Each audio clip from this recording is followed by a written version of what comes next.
Elucidation of Objectives. English translation of Tawzih Maram, a treatise by Hadhrat Mirza Ghulam Ahmad of Qadian, the promised Messiah and Mahdi, founder of the Ahmadiyya Muslim Jamaat. Islam International Publications. Acknowledgements. The English translation of Tawzih Maram, Elucidation of Objectives, by Hadhrat Mirza Ghulam Ahmad, promised Messiah and Mahdi, is published for the first time in England. The book was originally translated from Urdu into English by Professor Qazi Muhammad Aslam and published in Pakistan. The present English edition is a new translation by Chaudhry Muhammad Ali, to whom we are extremely obliged for the great pains he has taken to improve the quality of the translation and to make it as true to the original as is possible for any translation to be. We are also grateful to Farina Qureshi, Farida Ahmad, Munir Uddin Shams, additionally Wakil Ut Tasnif, London, United Kingdom, for the strenuous efforts they had put in to make the manuscript ready for publication. The publishers. Elucidation of Objectives is an English translation of Tawzih Maram in Urdu, a companion volume of the two treatises Fath-e Islam and Azal-e Awham, written in 1891 by Hadhrat Mirza Ghulam Ahmad of Qadian, the promised Messiah and Mahdi, founder of the Ahmadiyya Muslim Jamaat. The book contains a detailed refutation of the conventional Muslim and Christian belief that Jesus was raised to the heavens alive and shall return in his material body sometime in the latter days. The promised Messiah has also discussed at length such abstruse and subtle themes as the nature of angels, their relationship with God and man, and how they function as intermediaries and carry out divine commands.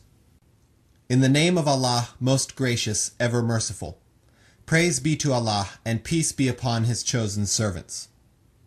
The second coming of the Messiah. Muslims and Christians both believe, albeit with some difference, that the Messiah, son of Mary, was physically raised to the heavens, and that he will descend from the skies at some later time. I have already disproved this notion in the first part of this book. I have also pointed out that the descent, or the coming, does not mean the coming of the Messiah, son of Mary, that actually it is a figure of speech signifying the coming of someone resembling the Son of Mary, and that, in accordance with divine intimation and revelation, it is the present writer, my own humble self, to whom it applies. I am only too well aware that as soon as this view of mine, which is based on clear and definite revelation, is made public, many a hostile pen shall come alive, and a public outcry full of horror and rejection will ensue. At first I thought I should hold my peace for the time being and forego engaging in any detailed discussion, so that I could answer the objections as and when they were raised, and could lay down my reasons and arguments at fuller length, in view of the critic's perceptions. On second thought, however, this idea does not seem to be without blemish. I now feel that my silence is more likely to be misconstrued, not only by the Muslim laity, but also by some of the clergy, who on account of their warped thinking, which is the unavoidable consequence of their decadent condition, and their being influenced by an old hackneyed belief, will rise up in protest and reject my claim out of hand. And, as party to their own cherished opinion, they will be eager at all costs to establish its bona fides. Indeed, it would be hard and rather impossible for them to retreat from a publicly declared position. It is common experience that once a mullah has expressed his opinion publicly and pronounced it to be final, he finds it worse than death to retract it.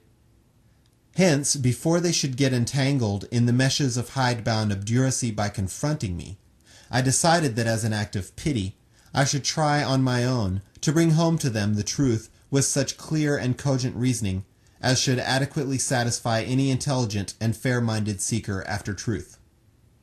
Later on, the occasion may arise when I am required to elaborate further for the sake of those who happen to be naive and of lesser intellect, and are unaware of the metaphors, terminology, and subtle and abstruse exegeses common to the revealed scriptures. They rather fall under the category of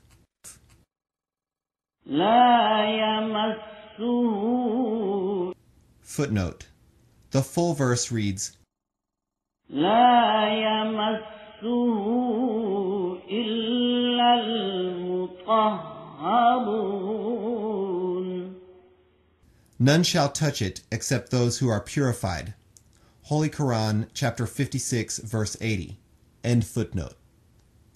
Let it be clear that according to the Bible, our own books of ahadith, footnote, sayings and traditions of the Holy Prophet Muhammad, the plural of hadith, end footnote, and other records, only 2 prophets are supposed to have physically ascended to the heavens, namely Elijah, also known as Elias, and Messiah son of Mary, also known as Isa or Jesus.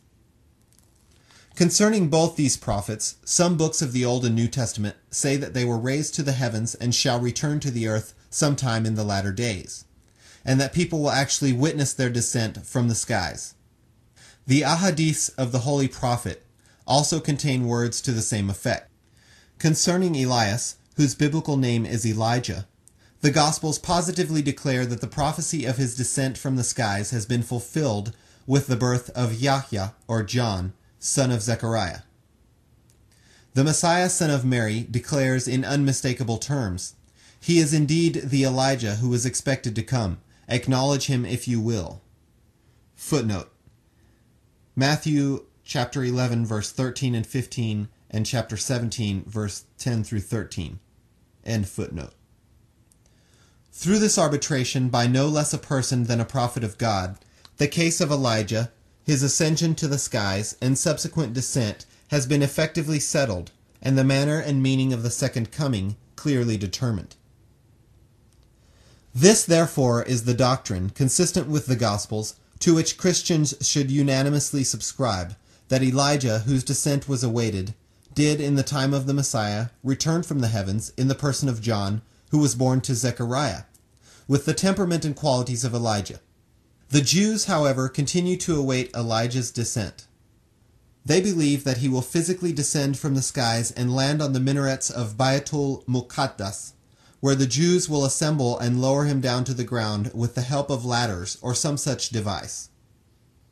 When you confront the Jews with Jesus Christ's interpretation of the descent of Elijah, they fly into a rage and start abusing not only Jesus Christ, but also John the Baptist, and condemn as heresy the solemn declaration of a prophet of God. In any case, the real connotation of the term descent from the skies has been determined by the verdict of Jesus Christ himself, and the dispute about Elijah's descent has been finally settled. The manner of his descent has also been conclusively established. But concerning the descent of the Messiah, it is still claimed with great fervor that he will descend from the skies clad in rich royal robes, accompanied by angels. Footnote. One wonders whether these garments will be made of wool or silk, like churia, a kind of striped silk fabric, gulbadan, another kind of streaked silk fabric, satin, brocade, zarbaft, a kind of silk fabric in which each yarn is woven with a thread of silver or gold, zari, a silk fabric embroidered with threads of gold, iahi, a fabric made of coarse or raw wild silk, or some sort of ordinary cotton like nain suk, a fine fabric of cotton, English name nain suk, tanzaib, a fabric softer and finer than nain suk, ing chikan, embroidered muslin dyed in vermilion, gulshan, a cotton fabric with floral embroidery, muslin, jali, another kind of cotton fabric embroidered with flowers, khasa, a kind of fine cotton cloth of light weight, duria, a fine streaked fabric of cotton, or sharkana, a fabric with square holes in its texture like that of a lettuce. The Muslims and Christians are equally silent as to who will have done the weaving and the tailoring in the heavens. End footnote. The two camps have, however, failed to agree on the place in which he will actually touch down. Will it be Holy Mecca, a church in London, or some royal Russian cathedral? Were the Christians not waylaid by their holding fast to their hackneyed opinions, they could have realized more readily than the Muslims that the descent of the Messiah should take place in exact conformity with what has already been spelled out in such clear terms by Jesus Christ himself, for it is impossible for two similar scenarios to admit of contradictory interpretations. This is a point which deserves serious consideration by all serious-minded people. Jesus Christ's interpretation regarding the descent of Elijah from the skies is true.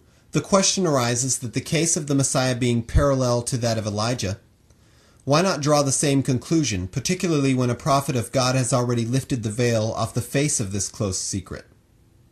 And what is more, this interpretation is also in exact consonance with the laws of nature. Why then digress from the right and straight path and opt for one that is both crooked and objectionable? There is no reason to adopt an alternative interpretation. Can the conscience of honest and enlightened people, fully supported by Jesus' own verdict, accept any other meaning of the term descent? Incidentally, about 10 years ago, some Christians published a prophecy in the British press to the effect that the Messiah's descent would take place within 3 years of its publication. Now that God has identified the Messiah who was to come, it is incumbent upon the Christians to be the first and foremost to accept him, lest they are guilty of defying their own prophecy. Christians also believe that Jesus entered paradise after he was raised to the heavens. In Luke's Gospel, Jesus reassures one of the thieves, saying, "Assuredly I say to you, today you will be with me in paradise." Christians also unanimously believe that no one, however sinful, will ever leave paradise having once entered it. The Muslims hold exactly identical view. Says Allah in the Holy Quran, وَمَا هُمْ مِنْهَا بِمُخْرَجِينَ. that is, those who enter paradise shall never be made to leave it. True, there is no pointed mention in the Holy Quran of Jesus entering paradise, but his death is mentioned in 3 different verses. Footnote: God Almighty has said, وَلَمَّا تَوَفَّيْتَنِي كُنْتَ أَنْتَ الرَّقِيبَ عَلَيْهِمْ. But since thou didst cause me to die, thou hast been the watcher over them. Holy Quran, chapter 5, verse 118. وَإِن مِّنْ أَهْلِ الْكِتَابِ إِلَّا لَيُؤْمِنَنَّ بِهِ قَبْلَ مَوْتِهِ. There is no sect or group from among the people of the book, but will have faith in him, Jesus Christ, before his death. Chapter 4, verse 160. That is, from all the tribes of Bani Israel, there would be those who would accept him as the true Messiah before his death, as it happened. إِذْ قَالَ اللَّهُ يَا عِيسَى إِنِّي مُتَوَفِّيكَ وَرَافِعُكَ إِلَيَّ. When Allah said, "O Jesus, I will cause thee to die and exalt thee in my presence." Chapter 3, verse 56. End footnote. And it is also true that the death of holy people and their entry into paradise is one and the same thing, because according to the verses, قِيلَ ادْخُلِ الْجَنَّةَ. Footnote: it was said, "Enter paradise." The Holy Quran, chapter 36, verse 27. End footnote. وَادْخُلِي جَنَّتِي. Footnote: and enter thou my garden. The Holy Quran, chapter 89, verse 31. End footnote. They enter paradise straight away, without any let or hindrance. Muslims and Christians are, therefore, under obligation to consider seriously if it is possible for a man of God like Jesus to enter paradise and then be driven out. Wouldn't it be contrary to the divine promise contained in all the Holy Scriptures with such frequency and detail, that those who enter paradise will never be made to leave it? Would the breach of such a solemn and positive commitment not shatter the credibility of all divine promises?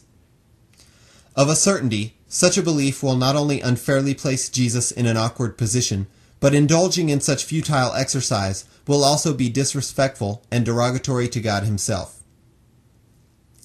The matter deserves a very keen and close study. Belief in a lesser doctrine of this kind, which can otherwise easily be explained as a metaphor, amounts to a virtual murder of cardinal religious verities. It is in fact a doctrine which is full of faults and is heir to a host of complex problems and difficulties. It provides the opponents with occasion for ridicule. As I have already mentioned elsewhere, the disbelievers of Mecca also wanted the Holy Prophet to perform this miracle, namely that he should ascend to the skies before their very eyes and then come down. The reply they received was, قل سبحان ربي. Footnote, say, Holy is my Lord. The Holy Quran, chapter 17, verse 94. End footnote. This means that it is against the wisdom and glory of God Almighty to show such palpably obvious miracles in this world of trials, and thus undermine the wisdom and value of belief in the unseen. Now I say to you, how is it possible that something, being against the divine law, should not be permissible for the Holy Prophet, who is the best of the prophets, and be permissible for the Messiah? It amounts to rank disrespect that we, with respect to the Holy Prophet, regard a merit as impossible for him to have, and about the same merit we believe that it is possible for the Messiah to have it. Can a true believer be guilty of such insolence? Absolutely not. It may also be pointed out that this sort of thinking, which has become endemic among the Muslims for quite some time, is conspicuous by its absence in the entire range of basic Islamic literature. The truth of the matter is that it is the failure to understand ahadith that has led to this mistaken belief, to which quite a few unwarranted details have been appended. To invest it with plausibility, some baseless decorative material has been added in utter disregard of the facts, which would otherwise have shown the way to truth. In this regard, the most clear and crucial hadith, footnote, a saying of the Holy Prophet, the singular of ahadith, end footnote, of the Holy Prophet is the one recorded by Hadhrat Muhammad Ismail Bukhari in his selection of the Sahih Bukhari. Hadhrat Abu Hurairah reports that the Holy Prophet said, that is, the Holy Prophet says, "How will it fare with you when the Son of Mary descends among you? Who will be this Son of Mary? Indeed, he will be none other than your own Imam, your mentor, who will be born among you." In this hadith, the Holy Prophet has unequivocally stated that you should never be led into imagining that the Messiah, Son of Mary, will himself descend in person. Actually, the name Son of Mary has been used metaphorically. In reality, he will be your Imam from among your own people, and in character and temperament, he will be a living similitude of the Son of Mary. People who believe in old tales misinterpret this hadith to mean that when the Messiah descends from the skies, he will have resigned his office as prophet and disowned the Gospels. He will accept Islam, practice the teachings of the Holy Quran, observe the 5 daily prayers, and call himself a Muslim. But they fail to explain why he should suffer such relegation. In short, our Muslim brethren unilaterally admit that at the time of his second coming, the Son of Mary will be a Muslim by faith, will proclaim himself as one, and will have completely forgotten about his earlier station as a prophet. It is an insurmountable difficulty, indeed, into which our brethren have managed to land themselves by treating a metaphor as literal truth. This is why they had to resort to proposing the removal of a prophet from his prophetic station. There was, however, an easy way out of this self-made difficulty, if only they had accepted the simple and straightforward meaning of the sacred words of the Holy Prophet, already spelled out by Jesus Christ in the context of the second coming of Elijah. In that case, they would neither have to expel from paradise the soul of Messiah, nor would they be constrained to divest a pious prophet of his prophethood, nor would they be guilty of showing disrespect for the honor and glory of the Holy Prophet, while believing that they are respectful to him. Nor will they have to pronounce what amounts to a veritable abrogation of Quranic injunctions. Perhaps, as a last resort, they would demand some acceptable explanation of the signs concerning the second coming of the Messiah as mentioned in authentic ahadith. For instance, it is on record that the Messiah, in his second coming, will dismantle the cross, repeal the jizyah, and kill the swine. Footnote: the poll tax, which is levied on free non-Muslims who choose to stay in a country conquered by Muslims in jihad, that is, war in self-defense. The tax money is used to cover the expenses needed for the protection of their civic rights. End footnote. It is also mentioned that at the time of his second coming, evil practices peculiar to the Jews will be conspicuous by their presence among Muslims. I tell you that the destruction of the cross does not signify war or armed conflict. It only means the demolition by spiritual means of the religion of the cross and to incontrovertibly establish the untenability of its creed. The abolition of jizya is self-explanatory. It only means that jizya will no longer be required. Human hearts will spontaneously respond to the truth, rendering recourse to war unnecessary. Winds of change will blow and people will flock to enter the fold of Islam. The gates will be flung wide open. It will be an influx en masse. As a result, jizya will become obsolete, for no one will be left to pay it. All this, however, will not happen at once, but its foundations are being laid here and now. Furthermore, the term swine refers to the swinish humans who on that day will succumb to reason and be killed, as it were, by the sword of transparently clear arguments. It would otherwise be naive to imagine that a prophet of God would actually take to chasing and hunting swine in the jungles. My dear people, these are but metaphors. Those who are blessed by God with insight will realize their true significance, not only with ease, but also with some relish. Literal interpretation of such subtle and profound metaphors is like distorting beauty into monstrosity. Fine metaphorical shades are the life and spirit of eloquence. That is why the divine word, which is the most eloquent of all speech, employs such refined figures of speech as no human speech can ever rival. To persist in equating the pristine purity of the metaphorical original with crude and commonplace literality, regardless of context and occasion, is tantamount to reducing miracles of expression and style to dust. Such an exercise not only misses the point and purpose of the divine word, it also damages its subtle and delicate cadence. Instead of imposing self-made, ugly, crude and rather base meanings, which are more satirical than laudatory, the methods of exegesis that are truly graceful and pleasantly rewarding are the ones which pay due regard to the noble eloquence of the text and its superior intent and purpose.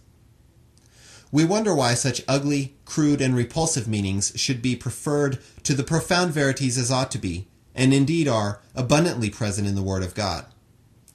And why, for that matter, are such refined and subtle meanings not accorded due respect as are consistent with the wisdom and glory of God Almighty and His sublime and exalted speech? And why, for no reason whatsoever, are our doctors of religion so full of arrogance and allergic to divine philosophy? Those who have devoted their lives and energy to the study of these truths will readily agree with what we have said. Indeed, they will rejoice at the discovery of this truth and will communicate it to others with great delight and enthusiasm, and contribute to the spiritual emancipation of mankind at large. But those who are no more than casual in their thinking and reasoning cannot be of any use to Islam. They will only add to the already existing heap of baseless objections or create unnecessary confusion. Now let us turn to our holy master and mentor, the Holy Prophet Muhammad, the seal and certificate of all prophets. In order to single out the second Messiah from the first, the Holy Prophet did not merely announce that the former would be a Muslim by faith, that he would conduct himself in accordance with the Quranic law, that he would pray and fast and carry out other Quranic injunctions like a Muslim, that he would be a born Muslim, that he wouldn't bring any new law, and that he would not claim to be an independent prophet. In addition to all this, the Holy Prophet also disclosed that there would be a marked difference between the physical features of the two Messiahs. The Holy Prophet saw the first Messiah on the night of the Miraj. Footnote: the spiritual ascension of the Holy Prophet to the heavens, a unique vision of exceptional quality, the like of which was experienced by no prophet. End footnote. According to the tradition mentioned in Sahih Bukhari, page 489, the Holy Prophet described him as of medium height, reddish complexion, curly hair, and a broad chest. But in the same book, the Holy Prophet is reported to have described the second Messiah as being of light brown complexion, the color of wheat, and having not curly but straight hair reaching down to his ears. Footnote. Ibid Hadith number 3440. Note, the page number of Bukhari given in the text is that of the conventional Indian edition published in large format. End footnote. Let us pause for a moment and consider.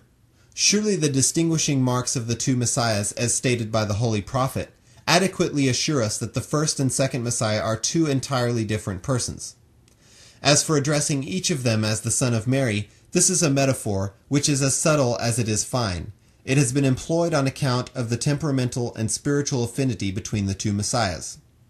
Is it not true that because of such resemblance in disposition and character, two different persons, known for their piety, may well be addressed by the same name, just as two bad characters, who equally share evil, may be called counterparts? Muslims often name their children after the name of prophets such as Ahmad, Musa, Isa, Sulaiman, Dawood, and so on.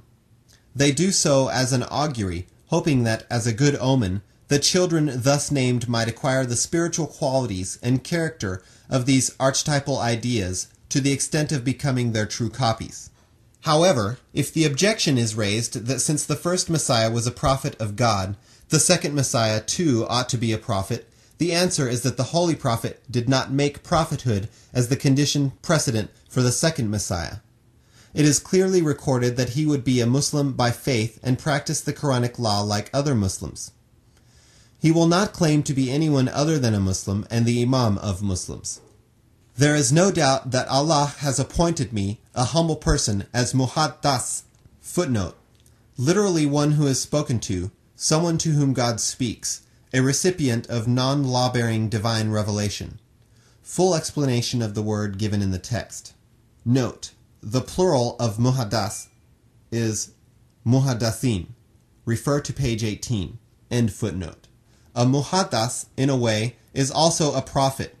It is true that his prophethood is not absolute or complete, but he is, in part, a prophet, for he has the honor of talking to God, and the secrets of the unseen are revealed to him, like the messengers of God and his prophets. The revelations he receives are free from satanic interference. He is taught the deeper meaning and essence of the law. He is ordained exactly like prophets, and like them, he is under obligation to openly pronounce and declare his ministry, and anyone who rejects him incurs a kind of divine chastisement. Prophethood, too, requires these same characteristics to be present in the person who claims to be a prophet.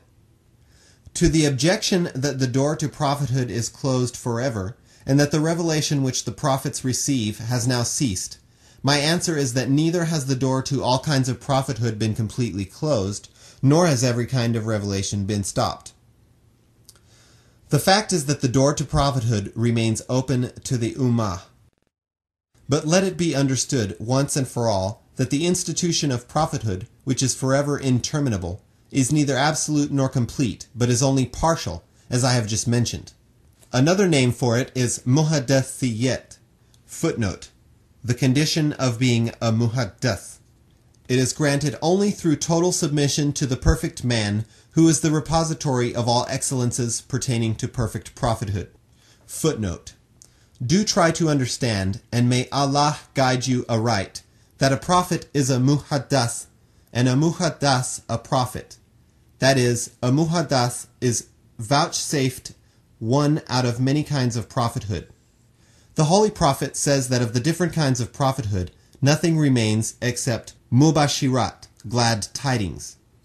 In other words, only one kind of prophethood is left, namely, spiritual experiences. For example, true dreams, visions, and revelations, of which the elect of God are the recipients, and the accompanying light that illumines the dismal hearts of suffering humanity. Do consider, my sharp and wise critic. How can you ever conclude from this that the door to all kinds of prophethood is totally closed? On the contrary, this tradition of the Holy Prophet proves that prophethood of the principal kind, containing revealed law, has of course been terminated, but the prophethood comprising mubashirat, true dreams, visions, revelations, etc., continues and will never come to an end till the day of resurrection, and shall never be terminated. As you are well aware, and should have also read in books of ahadith, true dreams constitute one out of the 46 parts of prophethood, that is, prophethood of the perfect kind. Whereas even true dreams partake of the prophetic station, you can well imagine the exalted quality of the Word of God revealed to the hearts of muhaddithin. Therefore, do try to understand, and may Allah be your help, that the doors to this kind of partial participation in prophethood are always open, and this kind of prophethood contains nothing but mubashirat and munzirat, glad tidings and warnings, concerning hidden and unseen phenomena, Quranic subtleties, and divine knowledge. As for the kind of prophethood that is supreme and perfect, and comprehends all the excellences of revelation, we certainly believe it to have terminated since the divine revelation.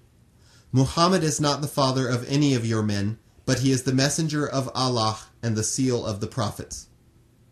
The Holy Quran, chapter 33, verse 41. End footnote.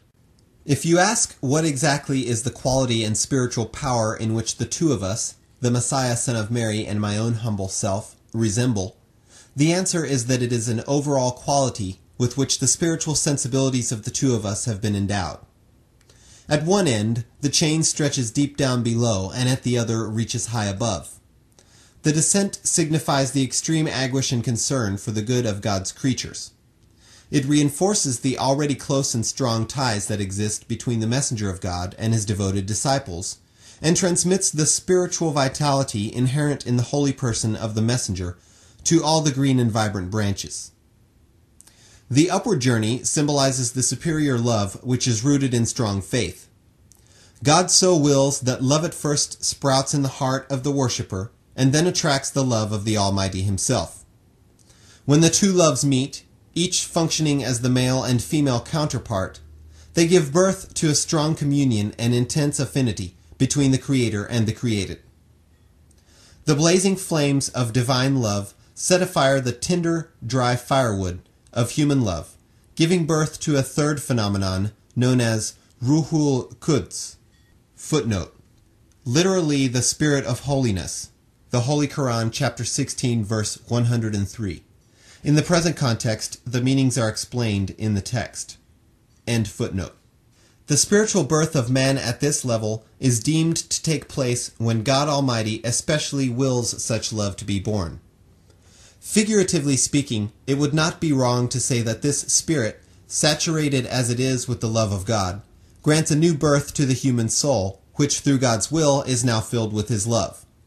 That is why this love-laden spirit, again figuratively speaking, is like an offspring to the divine spirit, the author of this love. Since Ruhul Quds is born in the human heart as a result of the union of the two souls, we can say that it is like a son to both. This indeed is the Holy Trinity, which is the necessary accompaniment of love at this level, and which the impure of heart have misconstrued polytheistically. They have tried to equate a minuscule particle of mere possibility, which is so self-negating and unreal, with the supreme self-existent God.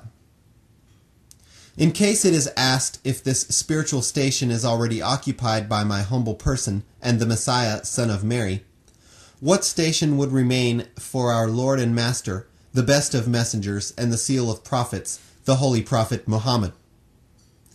Let it be clear that his is the most exalted and superior station, the sole occupant of which is the Holy Prophet, the perfect man, alone. No one else can even remotely approach its unsurpassing quality, let alone attain it. Footnote. Except the Lord of Mercy, who can ever comprehend the lofty station of Ahmad? He effaced himself to such an extent as if the letter M had fallen away from the name Ahmad. So lost was he in the beloved Lord that because of his extreme love, his person became the very similitude of the gracious Lord. From his holy countenance emanates the fragrance of the true beloved. His divinely inspired person and its attributes became the very mirror of the eternal Lord. Even if I am accused of heresy and disbelief, I cannot help saying that there is no loftier divine throne than the heart of the Holy Prophet Ahmad, God be thanked. That despite opposition on the part of the worldly wise, I would court 1,001 troubles for the sake of that spring of grace. By the grace of God and by his bounties, I am an enemy of the Pharaoh and his hordes. Because I love this Moses of mine, the holy prophet, the unique and exalted station of the holy prophet as revealed to me was so passing strange, that I can't help proclaiming it aloud, if only I could find one eager heart along the path. This alone is my wish, my prayer, and my firm resolve, that may my heart and soul be sacrificed in the sacred path of love for the holy prophet Muhammad. End footnote. In order to get an idea of the great spiritual station of the holy prophet, it must be pointed out that the stations of love and of close relationship to God in the context of spiritual levels are of three kinds. The lowest level, which in its own right is exalted enough, is where the flames of divine love do warm the human heart, even to the extent that the resultant warmth sometimes begins to function quite like fire, yet it falls short of being radiant like it. As the flames of divine love fall on love at this level, the warmth generated by these flames may be described as peace and tranquility, and sometimes even as angels. The second level of love has already been described above. At this level, the two loves meet. The flame of divine love heats up the human heart to the extent that it begins to glow like fire, but its flames are not angry or aggressive, but only lambent, and are described as Ruhul Quds. At the third level of love, the blazing flames of divine love fall on the inflammable wick of human love and set it afire, enveloping it in all its parts and ramifications, and transforming it into its complete and perfect manifestation. In this condition, the fire of divine love not only lends the human heart a kind of glow, but all of a sudden, the entire being of the recipient also catches fire. Its flames illuminate the environs quite like the bright day. Not a vestige of darkness remains. One's entire being turns into light, complete with its fiery qualities. This condition, which is so ablaze, comes into being with the union of the two loves and is known as Ruhul Amin. Footnote. Literally, the spirit faithful to the trust. The Holy Quran, chapter 26, verse 194. The text explains the meanings of this phrase with reference to the most exalted station of the Holy Prophet. End footnote. For it provides immunity against every kind of darkness and is free from any estrangement. Its other name is Shadidul Kava, because the revelational experience it denotes is of the mightiest degree. A mightier revelation is unthinkable. It is also called Duhul Ufukul Allah, the master of the loftiest horizon, because it is the manifestation of divine revelation of the highest order. It is also known as Ra'a ma Ra'a, he saw what he saw, for the comprehension of this condition is beyond human ken, imagination, or fancy. This super condition was vouchsafed to the one and only person in the entire world, namely the perfect man. He alone is the culmination and apex of human excellence. It is in his person that the evolutionary cycle of human potentiality reached absolute perfection. Indeed, he is the last point on the higher scale of the extended line of God's creation, and constitutes the absolute pinnacle of all spiritual heights. Divine wisdom initiated the evolutionary process at the lowest level of creation with the meanest of creatures, and caused it to attain the highest point, the other name of which is Muhammad, peace and blessings of God be upon him. The name Muhammad signifies the most praised one, or the one who is the supreme embodiment of all perfection and excellence. Just as the Holy Prophet's innate spiritual station was extremely exalted and so high and lofty, the quality of revelation vouchsafed to him was also very high. It is too exalted a station for me or the Messiah to attain. It is known as the meeting point, or the point of absolute union. The earlier prophets who foretold the coming of the Holy Prophet envisaged the same station and its hallmark. Indeed, it was to this unique station that they chose to refer. Furthermore, the spiritual station the Messiah and I share could figuratively be described as that of being the spiritual son of the Holy Prophet. His spiritual station is in fact so lofty that the earlier prophets described the coming of its occupant as if it were the coming of God himself. For instance, the Messiah also says in a parable, "At first, the Lord of the vineyard, God, sent his servants to collect the harvest." By servants, he meant those who were close to God, in short, all the righteous and the saintly who lived during or prior to the time of the Messiah.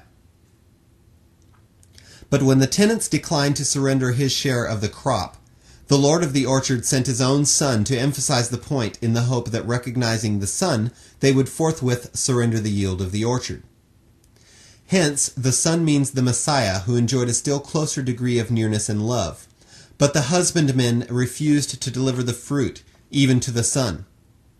Instead, in their own arrogance and fancy, they killed him. The Messiah then adds, "Now the Lord of the vineyard will come himself." In other words, God will himself appear in person in order to kill the tenants of the garden and transfer its possession to those who would surrender the harvest on time. Footnote: Matthew chapter 21, verses 33 through 41. End footnote. Here the coming of the Lord God symbolizes the coming of the holy prophet Muhammad, whose station of love and nearness to God is of the superlative quality. Footnote: It was not the Messiah alone who described our Lord and Master, the seal of the prophets, the holy prophet Muhammad, in this vein, and declared that his coming was in fact like the coming of God. Other prophets too have used the same kind of diction in their respective prophecies about the holy prophet, and figuratively speaking, have likened his coming to the coming of God Almighty. Indeed, because of this being the most perfect manifestation of God, they have addressed him as if he were God. In the Psalms of David, chapter 45, verses 2 through 7, we read, "Thou art fairer than the children of men. Grace is poured onto thy lips. Therefore God has blessed thee forever. That is, thou art the seal of all prophets. Gird thy sword upon thy thigh, O mighty. With thy glory and thy majesty ride prosperously, because of truth and meekness and righteousness. And thy right hand shall teach terrible things. Thy arrows are sharp in the heart of the king's enemies, whereby the people fall under thee. O God, thy throne is forever. The scepter of thy kingdom is a right scepter. Thou hast loved righteousness and hated wickedness. Therefore God thy God has anointed thee with the oil of gladness above thy fellows." Let it be clearly understood that the verse in Psalms, "O God, thy throne is forever and ever, scepter of righteousness is the scepter of thy kingdom," is merely a figure of speech. Its purpose is to highlight the spiritual greatness of the holy prophet Muhammad. Similarly, in Isaiah 2 we read, "Behold my servant whom I uphold, mine elect, in whom my soul delighteth. I have put my spirit upon him. He shall not cry nor lift up, nor cause his voice to be heard in the street. A bruised reed shall he not break, and the smoking flax shall he not quench. He shall bring forth the judgment unto truth.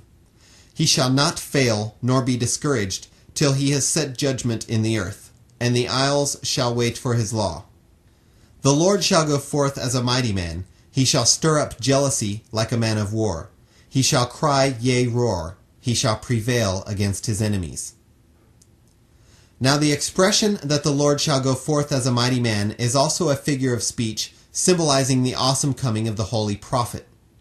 See Isaiah chapter 42. Some other prophets, too, have used this figure of speech in their prophecies pertaining to the holy prophet's advent. I would rest content with what I have already said, because it would be rather lengthy quoting them in detail.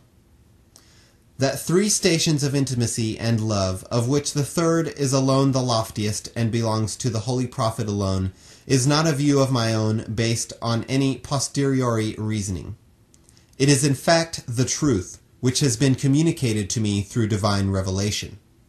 End footnote.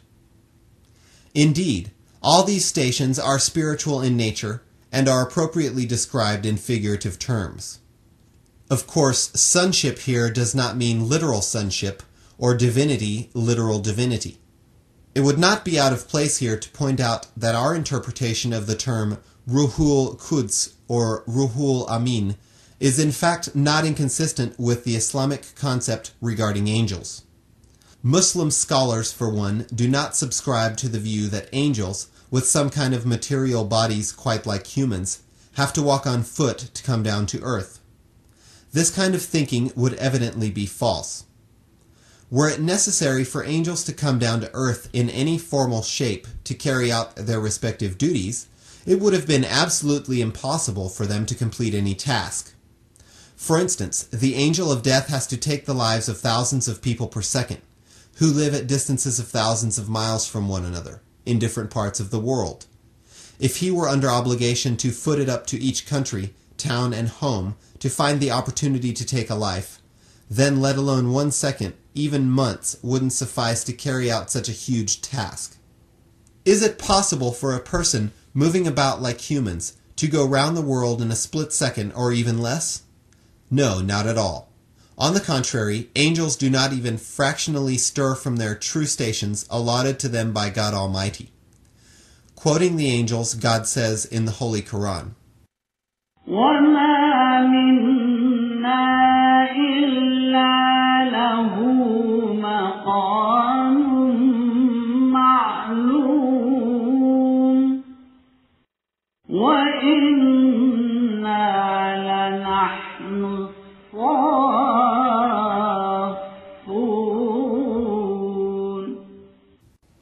Footnote. And there is no one of us but has an appointed station, and verily we are those who stand ranged in ranks. Holy Quran, chapter 37, verses 165 through 166. End footnote.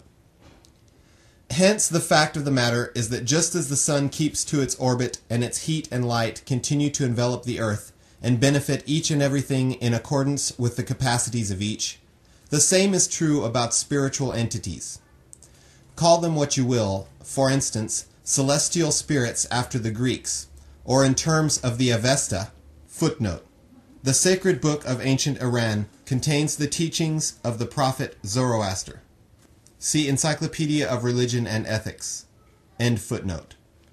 And Vedas. Footnote. 4 sacred books of Hindus. End footnote.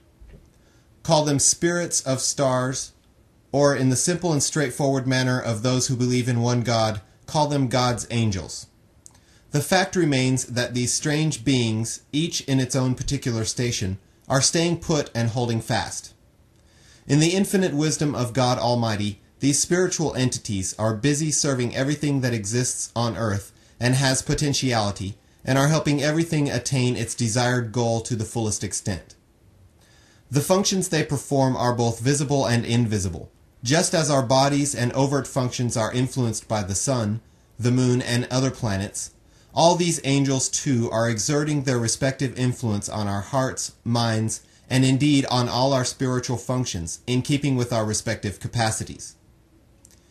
Be it a particle of dust or a drop of water that enters an oyster shell, or the womb of a mother, through the spiritual influence of these angels of God, it is transformed into a ruby, a sapphire, a diamond, a highly lustrous and large pearl, or a human being with great qualities of head and heart.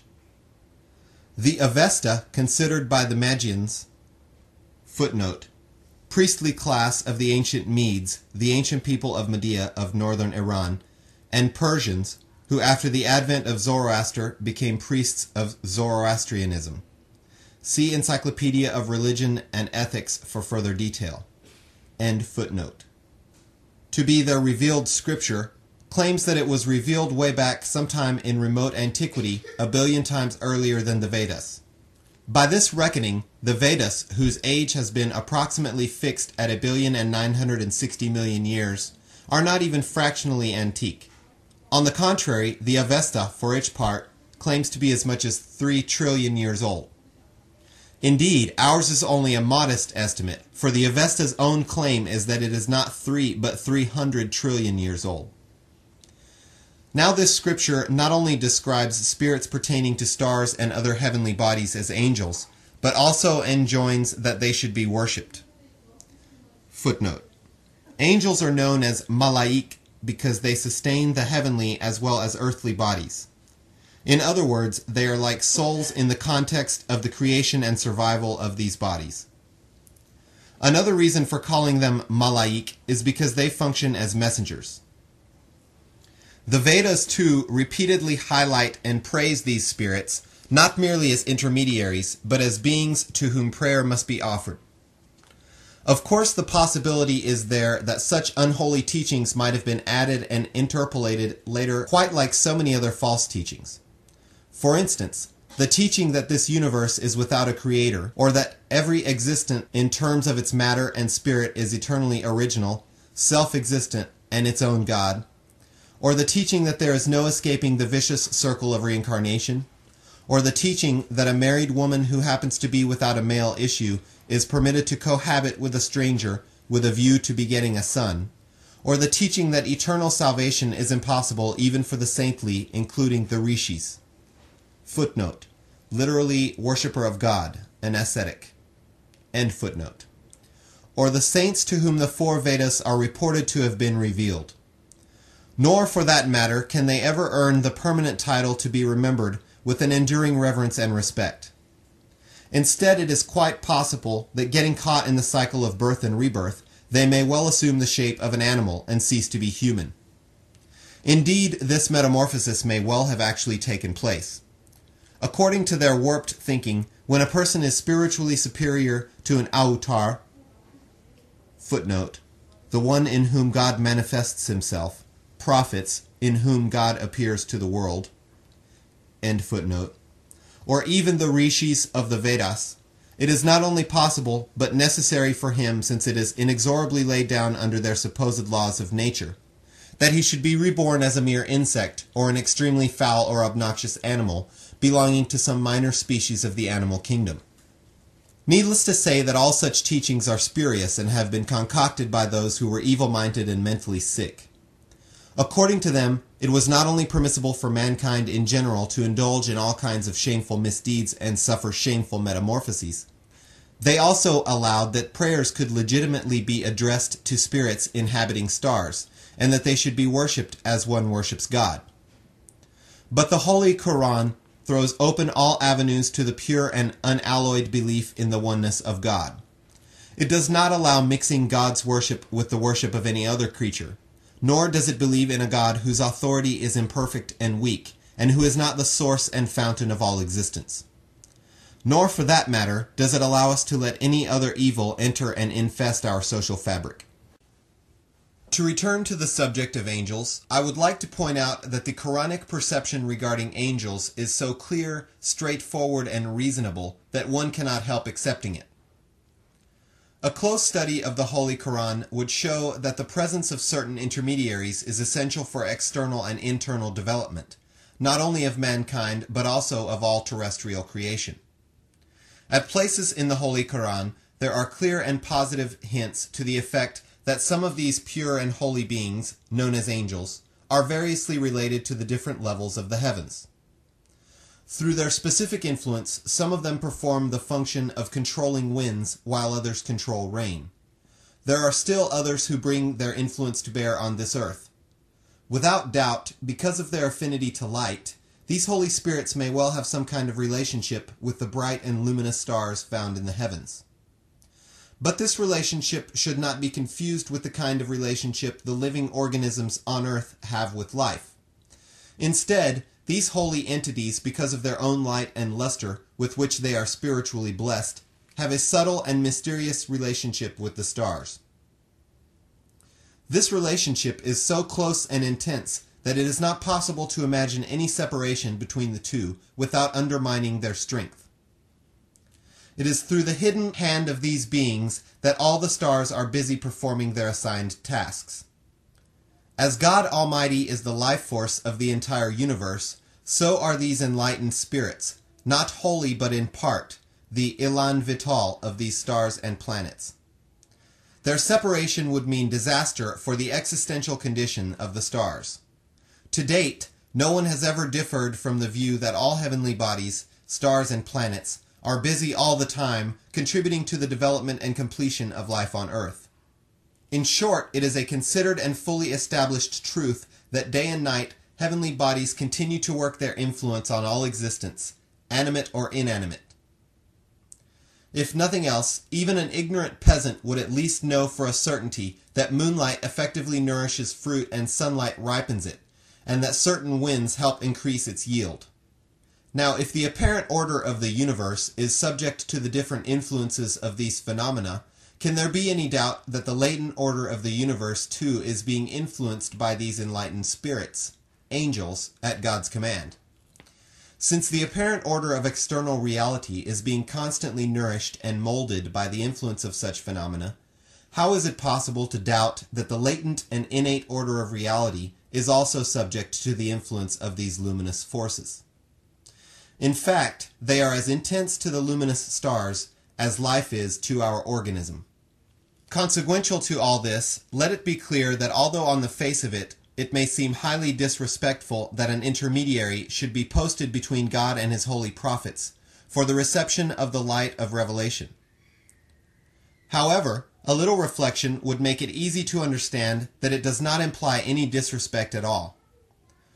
On the contrary, it is wholly in keeping with the laws of nature, which are so palpably observable in the entire range of phenomenal reality. For we find that prophets too, in respect of their physique and physical functions, require the use of normal stimuli. Like the eyes of ordinary humans, a prophet's eyes, however enlightened and blessed, also need sunlight or its substitutes in order to see. Nor can he hear without the medium of air. Hence the incontrovertible Quranic position that the enlightened souls of these heavenly bodies must also be exerting their influence, most of all on the spiritual sensibilities of prophets. The fact is that the purity and perfection of this influence is directly proportionate to the purity and perfection of the capacity to receive it. It is the established position of the Holy Quran that the material substance of each of the stars and planets has a soul of its own which may well be called its mind. These heavenly bodies, in respect of their physical form, have a number of characteristics which in turn influence each and everything on earth according to their optimum capacity. Similarly, their spiritual selves also have characteristics of all kinds and categories which, as decreed by the All-Wise, also exert their influence on the inner side of terrestrial reality. The same spiritual entities, by assuming material form, make their appearance to the perfect servants of God and become visible by assuming human shapes. Remember, what I have said is no rhetoric. It is a fact which the seekers after truth and wisdom must accept. Indeed, are we not obliged to believe that this terrestrial universe is being shaped and molded through the influence of heavenly bodies?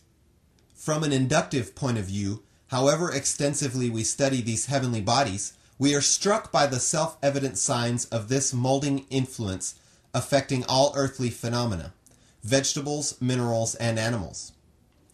Hence, by means of this open experiment, we are forced to conclude that to whatever extent spiritual excellence and the illumination of head and heart might evolve, these enlightened entities do contribute their share to the process. It is in this context that, figuratively speaking, the Shari'ati Khawra lays down the imperative to believe in angels as intermediaries between God and his messengers. Footnote: the law of Islam in all its brilliance and luster. End footnote. Indeed, this belief is considered to be one of the basic requirements of faith. There are those who in their ghastly ignorance do not understand this divine philosophy. For example, the followers of Arya Creed, footnote, a Hindu sect, end footnote, are those of Barhamu Creed, footnote, Brahma Samaj, an offshoot of Hinduism. See Encyclopedia of Religion and Ethics, end footnote. Due to their hardbound, stingy obduracy and their malice, with which their minds are cluttered, they raised the objection against the Quranic teaching that it posits angels as the necessary link between God and his prophets. They did not understand, nor did they care to understand, that God's universal law to sustain and develop, which is operative on earth, is itself based on this very law. Take the case of the rishis, to whom as supposed by the Hindus, all the four Vedas were revealed? Did they not stand in need of the agency of these heavenly bodies for the proper working of their physical functions? Could they see with their eyes alone without utilizing the light of the sun? Or could they hear without the waves of sound? The simple answer to all of this would be no, not at all. They too stood in dire need of the aid and benign influence of the heavenly bodies for their growth and full development. Nowhere do the Vedas of the Hindus deny the existence of these angels. Rather, they overemphasize belief in these intermediaries and their importance to the extent of equating their status with that of God Almighty Himself. A glance at the Rig Veda would show that it contains passages pertaining to the worship of heavenly bodies and the elements, how it eulogizes and lauds them page after page, and how prayers are offered to them with such abject humility and deference. Of course, these prayers were never accepted. In contrast, the Quranic law does nothing of the kind. It merely calls these spiritual entities angels and jinni. They are a kind of enlightened beings. Their relationship to heavenly bodies, elements, and nebula is like that of life to an organism. Nor does the Quranic law denote that these luminous entities, which have a station of their own on these glowing stars and planets, enjoy any kind of link which would imply that these angels have authority and an independent will of their own. On the contrary, their relationship to God is quite like the relationship of a lifeless object in the hands of a person who is alive and uses it as he wishes. That is why, at places, every material particle is described in the Holy Quran as an angel, because all particles hearken to the call of their gracious Lord and do exactly what they are asked to do. For instance, changes in the human organism make for either health or illness. Each and every particle, tasting such changes, moves backwards and forwards in keeping with the divine will. A closer scrutiny would reveal that the Quranic concept of such intermediaries does not at all imply any shirk, footnote, associating partners with God, end footnote. Nor does it detract in any way from the majesty of God Almighty. On the contrary, these facts exemplify such verities of true knowledge and profundities of wisdom as are writ large on each page of the laws of nature. Indeed, you cannot demonstrate the absolute might of God Almighty without belief in this kind of phenomenal reality. Nor, for that matter, can God's cosmic design be expected to function without positing belief in the existence of such phenomena. For how can this cosmos function in accordance with the divine will unless each of its particles is engaged as an angel in carrying out his imperatives? Can anyone try to disprove this truth? Furthermore, if the spiritual order of heavenly bodies or angels is allegedly derogatory to the omnipotence of God, then why wouldn't the physical order of the same angels, of which the spiritual order is the exact prototype, also detract from God's omnipotence? The truth of the matter is that on account of their rank ignorance, the Arya and their ilk invent such baseless objections as apply a fortiori to their own polytheistic teachings. Because of their sightlessness, they have so unfairly mistaken a beautiful truth for falsehood. Footnote. Woe betide the misperception of the ill-wisher to whom right appears as wrong. End footnote. It had better be remembered that according to Shari'ah, the law of Islam, the characteristic qualities of angels are not any greater than the characteristic qualities of humans. Rather, the qualities of men are superior to those of angels. That angels are appointed to function as agents in the physical and spiritual order of existence does not prove their superiority. The Quranic position in this regard is that they have been appointed to perform their duties as servants.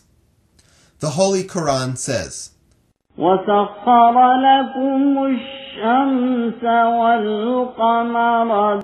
The Holy Quran says, God has made the sun and the moon subservient to you.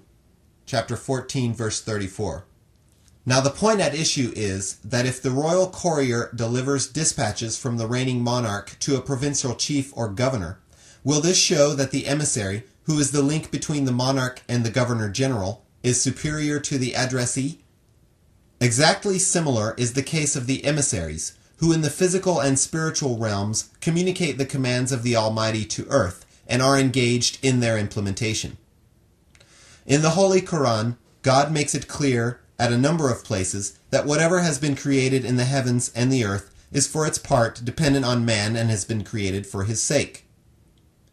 His is the highest and loftiest station of all creation. He is the liege Lord whom all creation is ordained to subserve. Says the Holy Quran, وَسَخَّرَ لَكُمُ الشَّمْسَ وَالْقَمَرَ دَائِبَيْنِ وَسَخَّرَ لَكُمُ اللَّيْلَ وَالنَّهَارَ does not prove their superiority.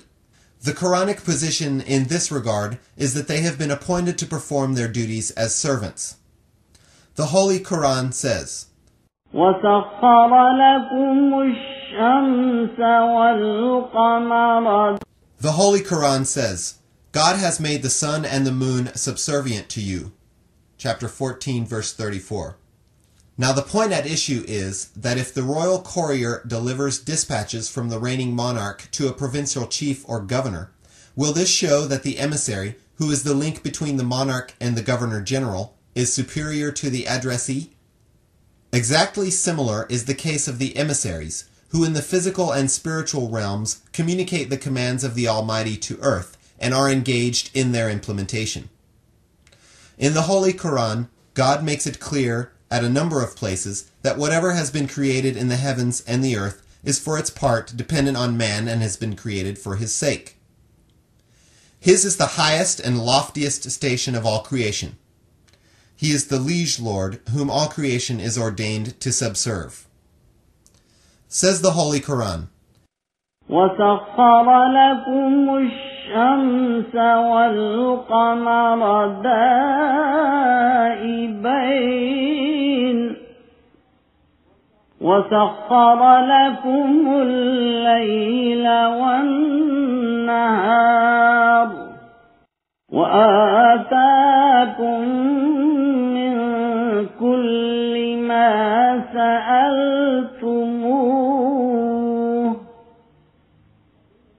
وَإِن تَعُدُّوا نِعْمَةَ إِنَّا عَرَضْنَا الْأَمَانَةَ عَلَى السَّمَاوَاتِ وَالْأَرْضِ وَالْجِبَالِ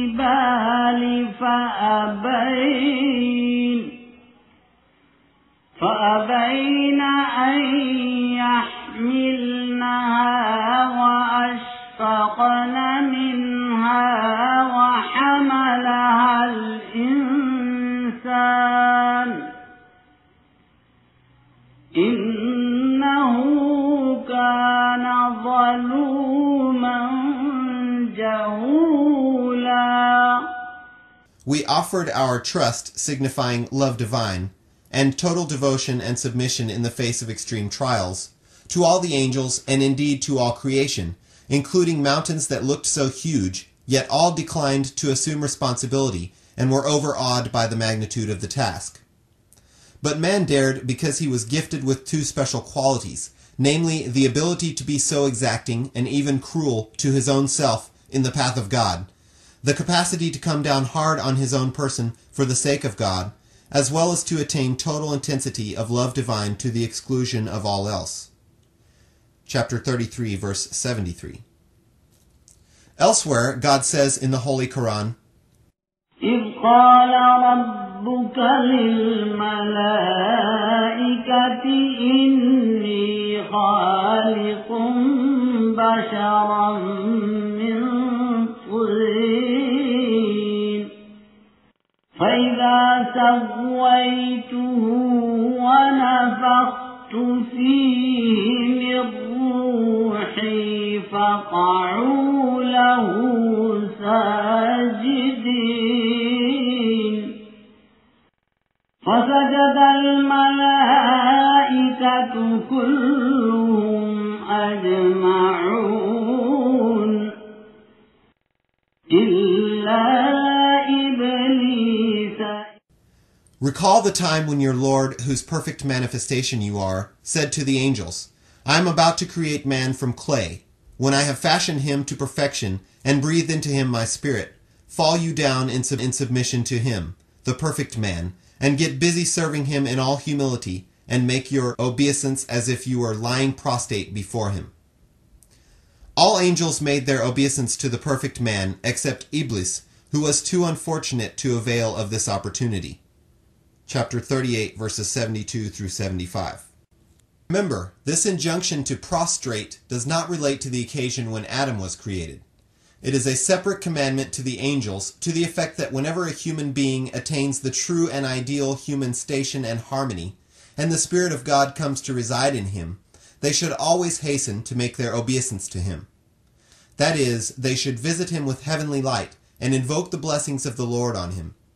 Reference here is to the age-old and ever-operative divine law, that whenever a person attains perfect harmony, and the divine Spirit comes to reside in him, or in other words, his baser self dies and he attains eternal life in God, angels begin to visit him constantly. True, even during the elementary stages of his spiritual journey, angels are ever busy serving and helping him. But this angelic visit is so consummate and total that it is almost tantamount to sajdah, or prostration. By using the term sajdah, God has made it clear that angels are not superior to the perfect man. Rather, quite like the royal functionaries, they are busy making obeisance to him all the time. Similarly, in chapter Al-Shams of the Holy Quran, by using very subtle and delicate symbols and metaphors, God Almighty declares that the perfect man's station is superior to all the denizens of the earth and heaven. Says he, وَالشَّمْسِ وَضُحَاهَا وَالْقَمَرِ إِذَا تَلَاهَا وَالنَّهَارِ إِذَا جَلَّاهَا وَاللَّيْلِ إِذَا يَغْشَاهَا وَالسَّمَاءِ وَمَا بَنَاهَا وَالْأَرْضِ وَمَا طَحَاهَا وَنَفْسٍ وَمَا سَوَّاهَا فَأَلْهَمَهَا فُجُورَهَا وَتَقْوَاهَا قَدْ أَفْلَحَ مَنْ زَكَّاهَا وَقَدْ خَابَ مَنْ دَسَّاهَا كَذَّبَتْ ثَمُودُ بِطَغْوَاهَا إِذِ انبَعَثَ أَشْقَاهَا فقال لهم رسول الله ناقة الله وسقياها فكذبوه فعقروها فدمدم عليهم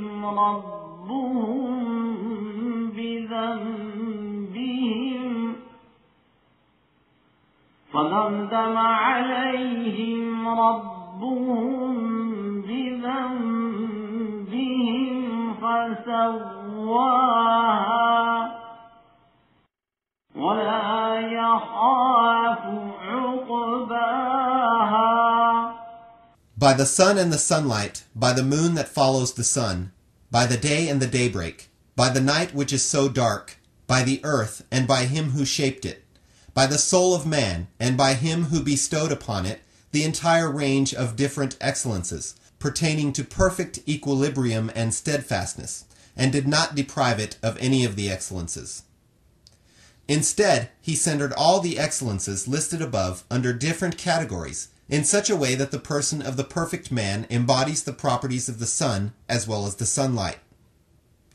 It also contains the properties of the moon, as has the capacity to receive from others what is good and can absorb light from another source and make it its own.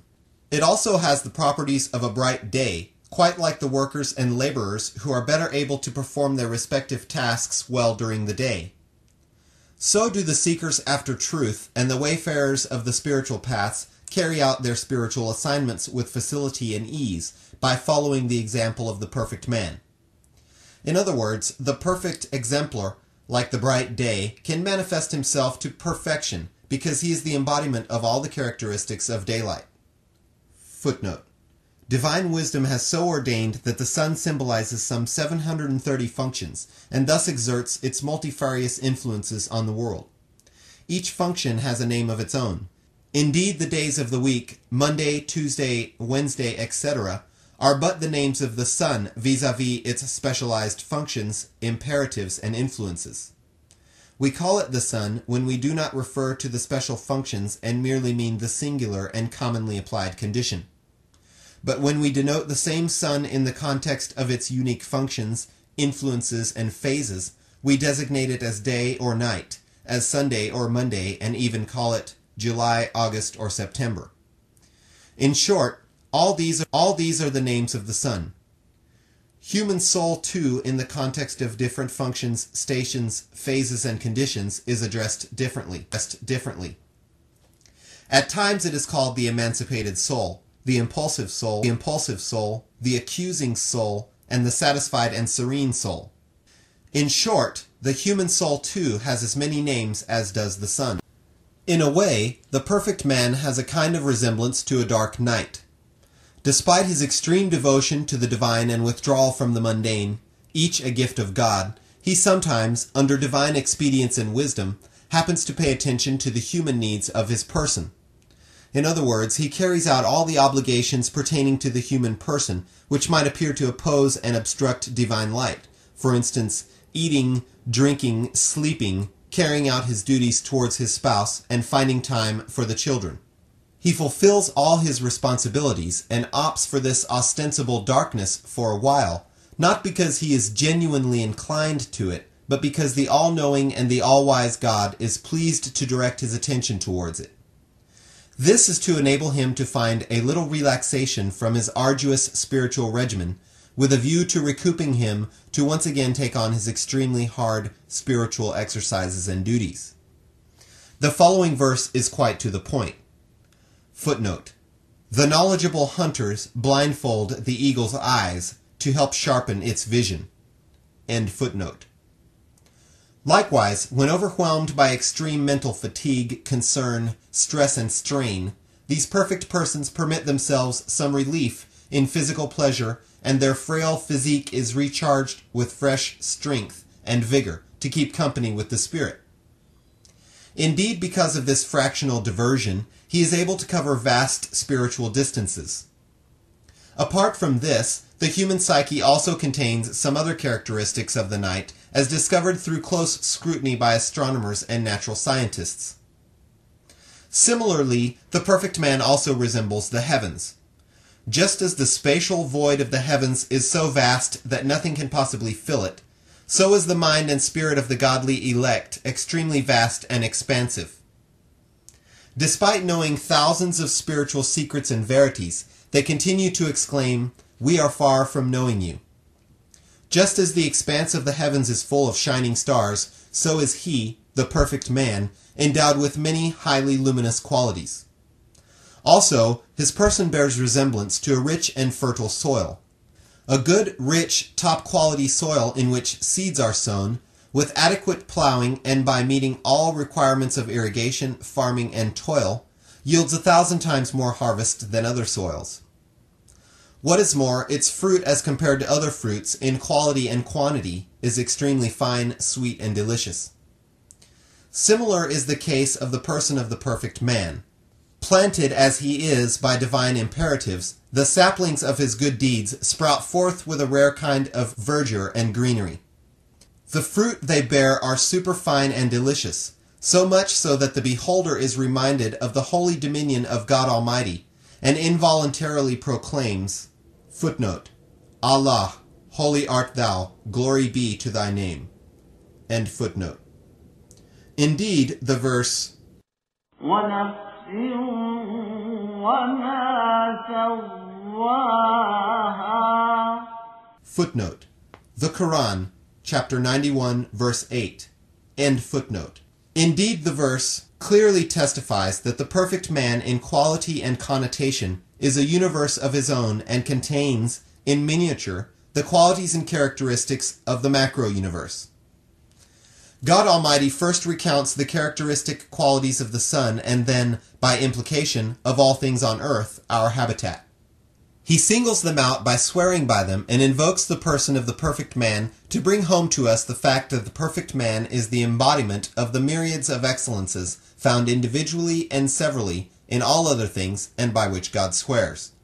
If it is asked why God should swear by what is his own creation, which in comparison with the divine is so insignificant and almost non-existent, the answer is that throughout the Holy Quran, it is the usual divine style and practice that for the affirmation and demonstration of certain subtle principles, God refers to such phenomena as contain clear, open, and self-evident proof of their characteristics. For instance, no one would doubt that the sun is very much there and sunshine too. So is the moon and the moonlight which it derives from the sun.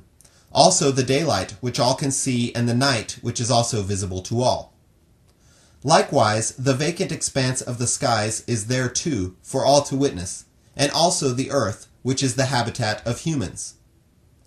Now all these phenomena have definite existence and qualities of their own which admit of no doubt whatsoever. But the human self is something so latent and inferential that its very existence has given rise to a host of controversies. There are schools of thought which refuse to believe that there is such an entity as the human self or soul, which is permanent with an existence of its own and which continues to survive forever, even after separation from the body. Even those who otherwise believe in the existence of the human self and its survival and immortality do not accord its potentialities the value and esteem they deserve. Some of them are content to believe that the sole purpose of their sojourn on earth is to spend their lives, quite like lower animals, in eating, drinking, and indulging in baser appetites. They are not in the least aware of the great powers and potentialities of the human self.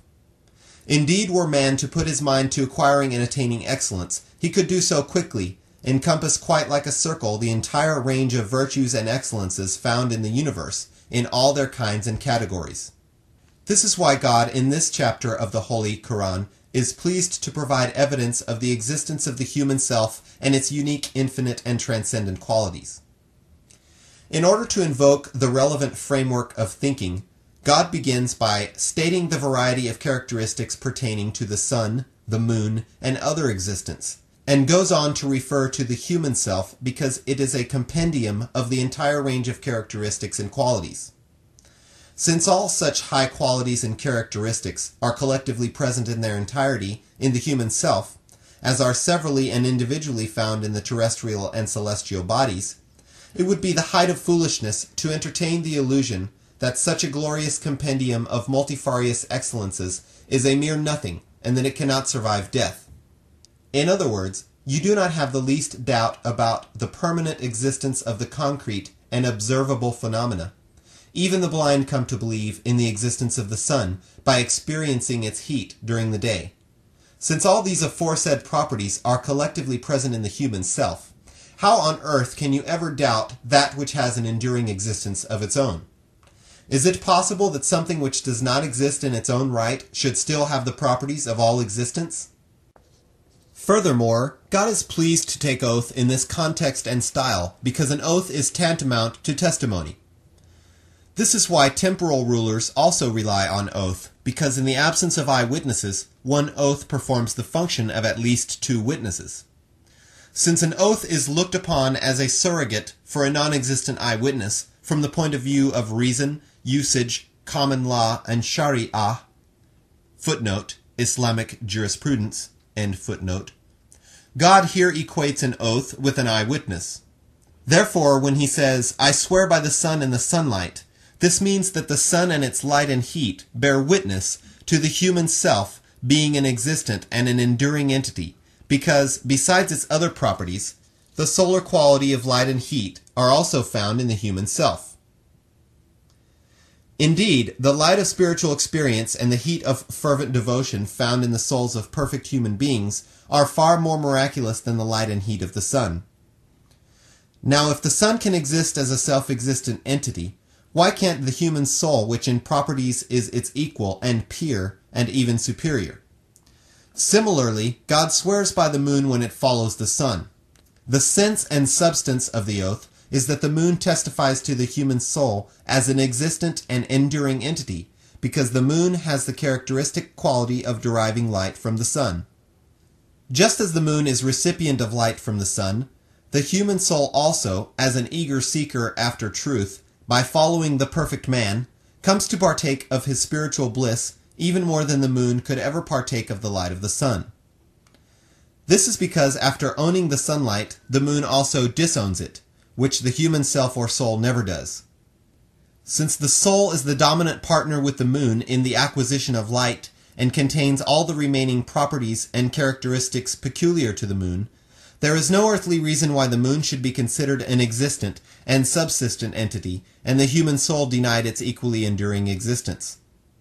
In short, all the objects of oath mentioned prior to the oath regarding the human soul are declared by God because of their intrinsic qualities as crucial proof, testimony, and reminder that the soul of man does in fact exist. Elsewhere at places in the Holy Quran, God swears by certain objects. Every time the sole purpose and intent of such oaths is to invoke the manifest as witness to the secret. Every time the sole purpose and intent of such oaths is to invoke the manifest as witness to the secret, because of the qualitative resemblance between the two. A question would, however, arise regarding such witnesses as are produced to prove that the human soul is an existent entity. The question is, how can the properties of objects invoked as witnesses be shown to be the properties of the human soul also? And what is the proof? It is to dispel this doubt that God goes on to say, فَأَلْهَمَهَا فُجُورَهَا وَتَقْوَاهَا قَدْ أَفْلَحَ مَنْ زَكَّاهَا وَقَدْ خَابَ مَنْ دَسَّاهَا. With the creation of the soul of man, God has thrown open the doors to light and darkness, luxuriance and aridity. He who opts for the ways of darkness and sin, or, in other words, the paths of evil, is allowed to approximate to the extreme logical end, so much so that he comes to bear close resemblance to a dark night. He loses all taste except for sinfulness and depravity. He begins to enjoy and think evil. He likes evil companions and evil pastimes alone. Consistent with his evil-mindedness, he is motivated by sinfulness alone. He always thinks of vice and depravity, and never of what is moral and good. On the other hand, if he chooses the enlightened path of piety, he is constantly guided by revelations which sustain the light. In other words, through special revelations, God helps the innate light which is present like a seed in the seeker's heart attain perfection, and thus he sets afire the spark of divine communication.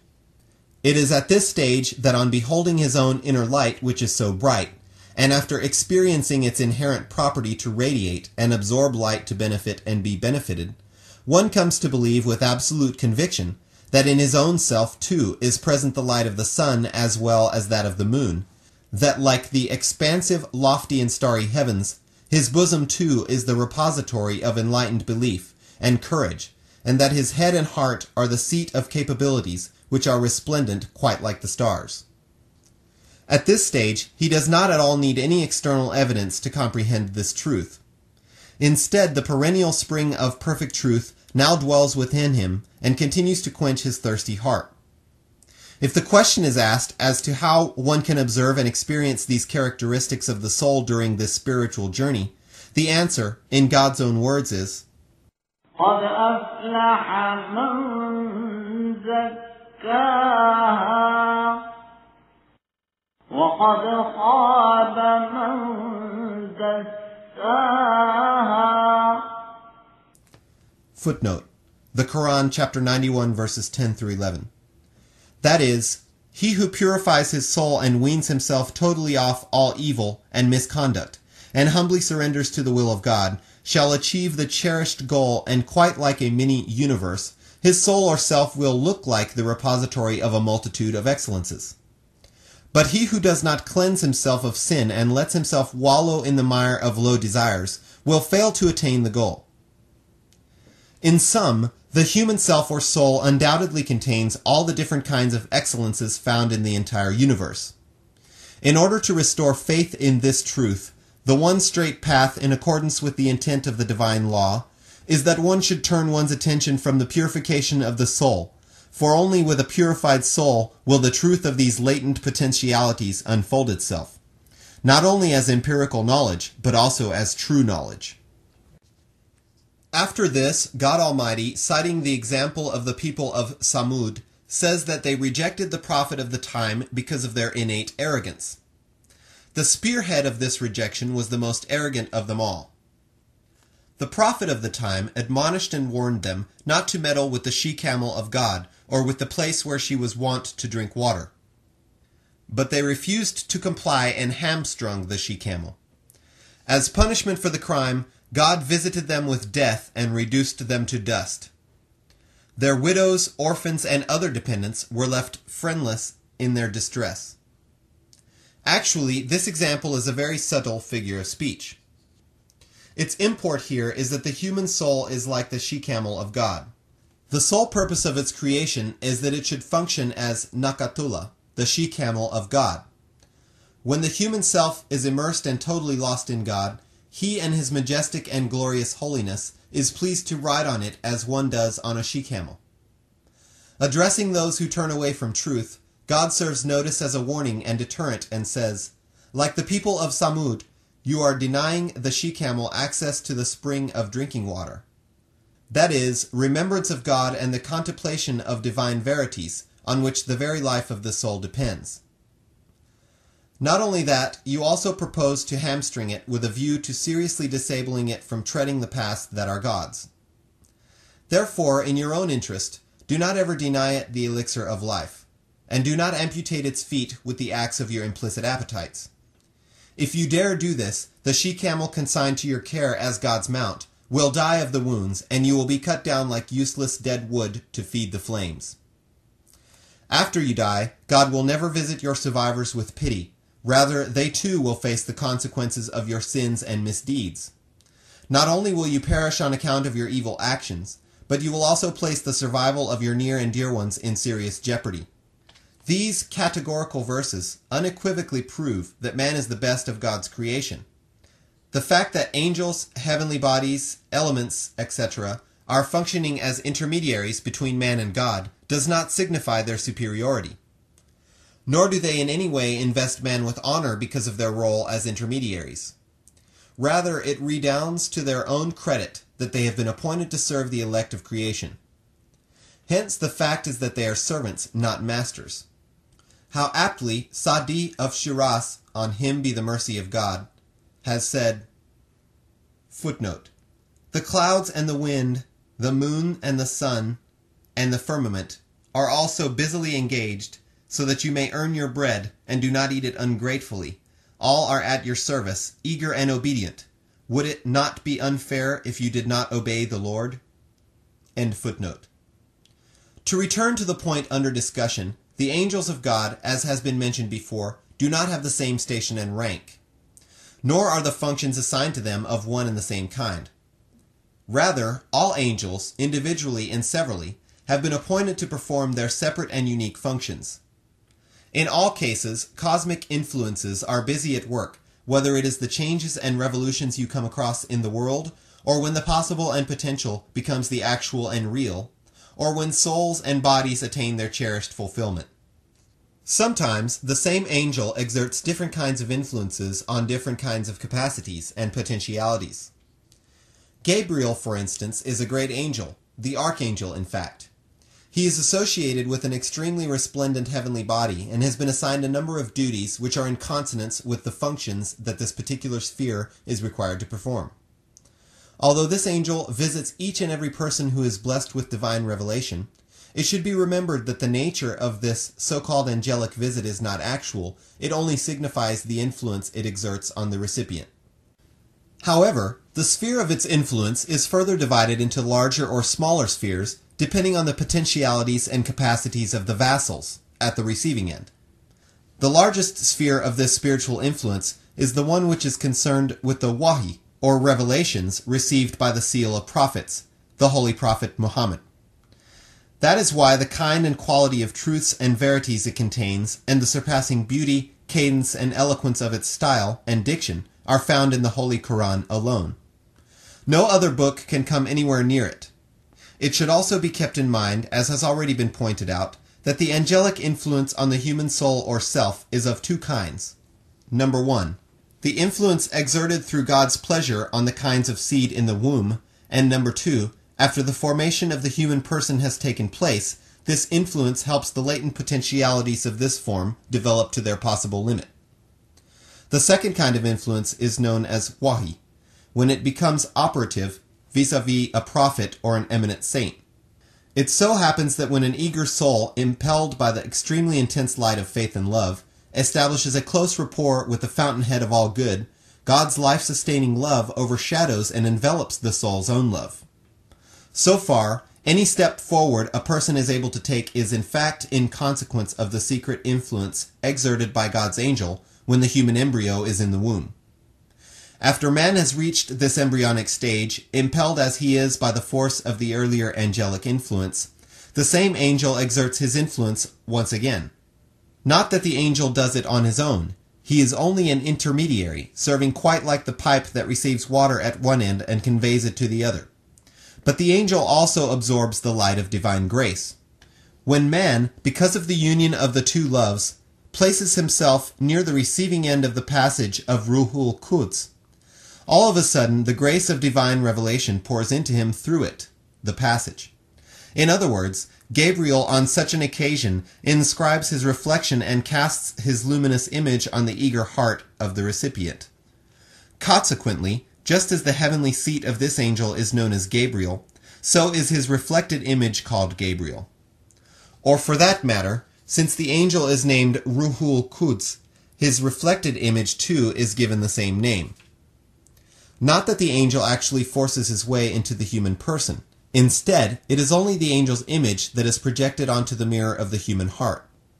For instance, if you place a flawless quality mirror before you, the image of your face, consistent with the size and range of the mirror, will be straightaway reflected into it. That does not in any way mean that your face and head will be severed and removed from the neck and placed in the mirror. No, both will stay put and remain in place as indeed they should. Only their image will be reflected, which of course will not always be of the same size. Its size will depend on the size and dimensions of the mirror. That is, the mirror of the heart. For instance, if you see your face mirrored in an arsi, which is a mini mirror set in a ring worn on a finger, although you would be seeing your full face, the size of each facial feature will be much smaller than its original. But if you look at your face in a large mirror, which adequately reflects the image in full, the facial features reflected in the mirror will be normal and of actual size. The same is the case of the influence exerted by Gabriel. He it is who casts this influence, consequential to revelation, even in case of the most minor of the saints. Yet it is the same Gabriel who has been communicating revelation to the heart of the best and seal of prophets, the Holy Prophet Muhammad. The difference between the two revelations is the difference between the aforesaid arsi, mini mirror, and the large-sized mirror. Although on the face of it, it is the same Gabriel and the same impulse, but in extension and clarity, the capacity to receive is not always of the same quality. I have used the term clarity to show that the difference between the various kinds of influence exerted by Gabriel is not only the difference in quantity, but also in quality. All recipients of revelation are not of the same spiritual station because of the difference in the purity of hearts, which is the condition precedent to the spiritual reflection mentioned above. As you know, all mirrors are not of the same quality. Some are highly burnished and clear. As expected, the image of the beholder is reflected in them in full. Some mirrors are so dull, hazy, dusty, and smoky that the image they reflect is not distinctly visible. Also, there are other kinds of mirrors which are so defective that if one's lips are visible, the nose is not, and if the nose is visible, the eyes are not. Human hearts, too, are like mirrors. A pure heart reflects a clear image, while an impure heart reflects an equally dull and hazy picture. The most perfect and ideal purity belongs to the heart of the Holy Prophet alone. No other heart is equal to his in purity. It shall be mentioned here that God Almighty being the cause of all causes, the existence of all existence, depends upon his existence alone. Out of pleasure or displeasure, whenever God chooses to move or wills to bring about a phenomenon, the move, if absolute and categorical, becomes the sine qua non of the movement of all existence in the universe. If for some reason the movement is partial, parts of the universe also start moving partially. The fact of the matter is that the relationship between God on the one hand and his creation and the myriads of worlds on the other is like the relationship between body and soul. Just as all parts of the body are subservient to the behests of the soul and incline in the direction in which the soul tends to incline, the same relationship exists between God and his creatures. I do not say, like the author of Fusus, Muhyiddin ibn al-Arabi, that, footnote, God created things and he is those things, end footnote. But I do venture to say, footnote, God created things and he is like those things. This universe is like a palace paved with smooth slabs of glass, beneath which strong currents of water flow. He does what he wills. Defective eyes mistake these things for God. They think that the sun, the moon, and the stars are independently effective and functional on their own, whereas none is truly independent and effective but God. End footnote. The all-wise God has disclosed this closely guarded secret to me, that this universe and its complements are like his organs and are meant to carry out the imperatives and intentions of God Almighty, the cause of all causes. The universe and its constituent parts are not self-existent. They derive strength and substance from the Supreme Soul, God, quite like all the bodily functions which exist because of life. To the Supreme Existent or Spirit, this universe is constituted, figuratively speaking, of so many surrogate limbs or organs. Some of these existents are in a manner of speaking the light of divine countenance. Internally or externally, consistent with the divine will, they serve as the beacon. Some objects are like his hands, as it were, some are like his feet, and some others like his breath. In short, this cosmic plurality in relation to God is again, in a manner of speaking, a kind of bodily expression whose life and splendor emanate from the Supreme Spirit, God the Sustainer.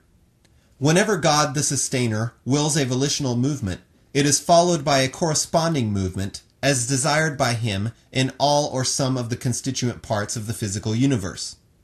In order to pictorially visualize the implications of the foregoing statement, let us imagine that the Supreme Sustainer of the universe is indeed the Supreme Being, who has an infinite number of hands and feet.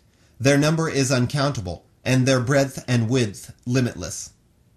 Like an octopus, as it were, the Supreme Being has tentacles reaching out to all corners of the universe and functioning as its gravitational pull. Indeed, these are the selfsame organs also known as the universe. Whenever the Sustainer of the universe wills a movement in part or in full, these so-called organs are also bound to move accordingly. Indeed, he carries out all his commands and intentions through these organs, without using any other means.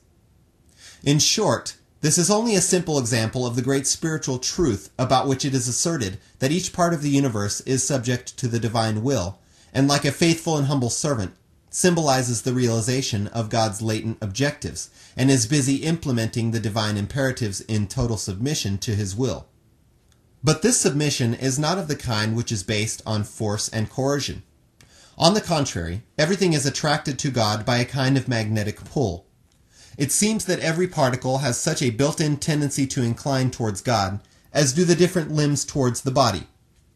Hence, this alone is the truth, indeed the stark truth, that the entire universe is like the organs of the Supreme Being. That is why he is called the Sustainer of all the worlds. Just as life sustains the body, so does God sustain the entire universe. Were it not so, the entire cosmic order would turn into utter disorder and chaos. Everything the Supreme Sustainer wills, be it overt or latent, temporal or spiritual, is expressed only through these intermediaries, created for this purpose by God Himself. No divine purpose or intention is expressed in the world except through the medium of these intermediaries. This alone is the age-old and time-honored law of nature extant since the beginning of time. One marvels at the warped reasoning of those who believe that it is because of the clouds that rain falls on the earth, and that without the water-laden clouds, rain cannot fall on its own. Yet out of rank ignorance they choose to mock at the rain of revelation, which falls on the pure of heart, and for which the agency of angels required by the law is a must. They say, couldn't God send down revelation directly without using angels as the go-betweens? On the one hand, they believe that it is against the law of nature to hear sounds without the medium of air, and on the other, they are oblivious of the same law of nature and of the spiritual breeze which transmits the voice of God to the hearts of the recipients of revelation. They also believe that the light of the sun is required for eyes to see, but they do not believe that there is any need of heavenly light for the spiritual eyes to see. Now that we have come to know the divine law of God Almighty, that this universe and all its internal and external sense organs are like His organs, that all objects are engaged in functioning as His organs in their respective spheres, and that God's will always finds expression through these organs, and never without their medium, we should also realize that the role and function of Gabriel concerning divine revelation, as and when vouchsafed to the pure of heart, is an established fact and is considered to be a subject of great theological importance in Sharia, the law of Islam. Indeed, this functional relationship is based on the same philosophical truth that we have just discussed, and the details of which are as follows, in the context of the foregoing law of nature, that for communicating divine revelation, or for investing someone with the capacity to receive it, there have to be some functionaries or agents created by God to serve as instruments for the implementation of His revealed will and spiritual intent, just like other organs as are busy performing their physical functions. The specific organ for this task, also known by the name of Gabriel, starts functioning spontaneously in obedience to the will of the Supreme Being, quite like an actual limb or organ. When God responds to a loving heart with love, Gabriel, in accordance with the aforesaid principle, has also to respond in kind. As required by the law of nature, just as a shadow moves with the movement of its original, Gabriel also moves in kind, in simultaneous and spontaneous response to the divine will. When the angelic light of Gabriel moves in consequence of the divine urge, inspiration, and breath, a reflected image of what may well be called Ruhul Quds is at once imprinted on the heart of the true lover and becomes an inseparable attribute of true love. At this level, it is able to perform the functions of the ear for hearing the voice of God, and those of the eyes for beholding His wonders. It provides vital energy to the wheel, as it were, of the tongue to enable it to articulate the revealed word and stimulates it, the tongue, to move at great speed among the revealed lines. Without this power, the human heart is as good as blind, and the tongue is like a railway train without a locomotive. Remember, this force, or the Elan Vital, known as Ruhul Quds, is not always of the same strength and quality when it visits hearts. Rather, just as human love is either perfect or imperfect, the influence exerted on it by the angelic light of Gabriel, too, is proportionate to its quality. Remember, this power and strength of Ruhul Quds, which is consequential to the union of the two loves, is born in the human heart as a result of the reflection of the angelic light of Gabriel. Its existence does not require that the recipient should be hearing the holy word of God all the time or have spiritual visions constantly. Instead, such phenomena are rather like immediate causes for the perception of heavenly light. In a manner of speaking, it is something from God, a kind of light for spiritual eyes, or a kind of spiritual air for communicating sound to spiritual ears. It is also quite clear that unless there is something to see, light alone cannot help one see it. And unless the speaker speaks, air alone cannot communicate any signal to the ear. So is this light or air merely a kind of spiritual medium for the spiritual sense organs, just as sunlight is the medium or stimulus for the eyes and air for the ears?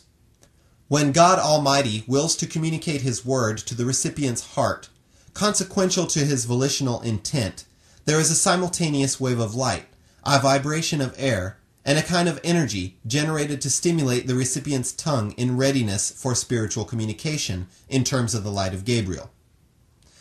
Because of this vibration or energy, at once the written word of God appears before the eyes of the recipient, or the tongue begins to articulate the revealed words.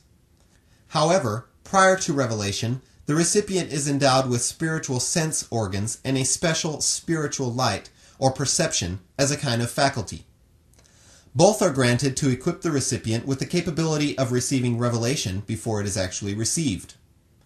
The reason for this is that if the recipient's heart were without the spiritual sense organs, or if his spiritual eyes were without the light of the Ruhul Quds, how could he ever see the revealed Word of God, and that too without spiritual vision? This is why both of these are granted to the recipients well before the experience. The foregoing discussion should make it clear to our readers that the role Gabriel performs regarding revelation is threefold.